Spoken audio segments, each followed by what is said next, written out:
बूढ़ा आदमी butterfly gene में डूब चुका था और बहुत जल्द उसमें बदलाव आने लगा।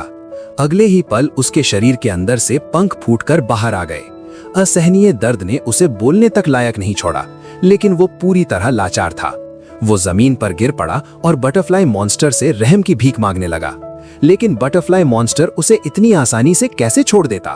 उसने अपना चाकू उठाया और एक लाश पर वार कर दिया।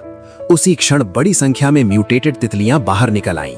वे और ज्यादा इंसानों को अपने अंडों से संक्रमित कर पूरी धरती पर कब्जा करने के लिए तैयार थीं।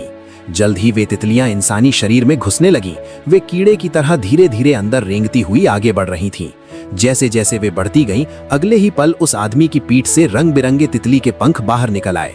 वो पूरी तरह तितली में बदल चुका था। उसी समय ये दृश्य देख रही महिला भी नहीं बच पाई। वो भी बटरफ्लाई जीन से संक्रमित हो चुकी थी। उसकी पीठ को तितली के कांटों ने भेद दिया। फिर धीरे धीरे उसकी पीठ से रंगीन पंख बाहर आने लगे। महिला भयानक दर्द में थी, लेकिन उसके पास कोई विकल्प नहीं था। उसकी पीठ पर पंख बेकाबू होकर तेजी से बढ़ने लगे। उसे एहसास भी नहीं हुआ कि वे पंख विकृत आकार ले चुके थे। जैसे ही दो जोड़ी रंगीन पंख पूरी तरह बाहर आए, वो भी तितली में बदल गई। खतरे को समझते ही महिला कमरे के अंदर भागी। उसने खुद को बचाने का कोई तरीका पूछने की कोशिश की, लेकिन वो आदमी खुद को भी नहीं बचा पा रहा था। अचानक महिला के चेहरे में फिर से बदलाव आने लगा। उसके चेहरे का सारा मांस नीचे की ओर खिंच गया।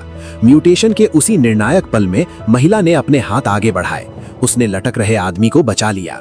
उसी समय बूढ़े आदमी ने चाकू से वार किया। उसने तितली के गले में चाकू घोंप दिया। जैसे ही वार हुआ, बूढ़ा आदमी तुरंत अपने मानव रूप में वापस आ गया। तितली गंभीर रूप से घायल होकर बिना देर किए नीचे गिर पड़ी। लेकिन ये देखकर कि तितली अभी मरी नहीं है, बूढ़ा आदमी उसके ऊपर चढ़ गया। उसने अपना हाथ उठाया और सीधे तितली के दिल में घुसा दिया। अब तितली पूरी तरह बिखर कर समाप्त हो चुकी थी।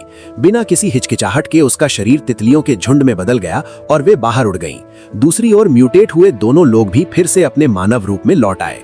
उसी समय दो तितलियां अलग होकर बाहर निकल गईं। अनजाने में वे तितलियां उसी बटरफ्लाई से दोबारा जन्मी थीं। जल्द ही वे म्यूटेटेड तितलियां उनके घर की ओर उड़ गईं। दोनों ने उन्हें सामान्य तितलियां समझ लिया।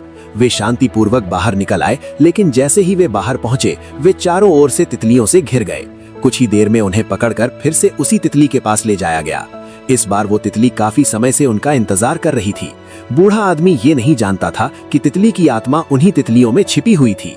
भले ही उसका शरीर मार दिया गया था, लेकिन उसकी चेतना जीवित थी।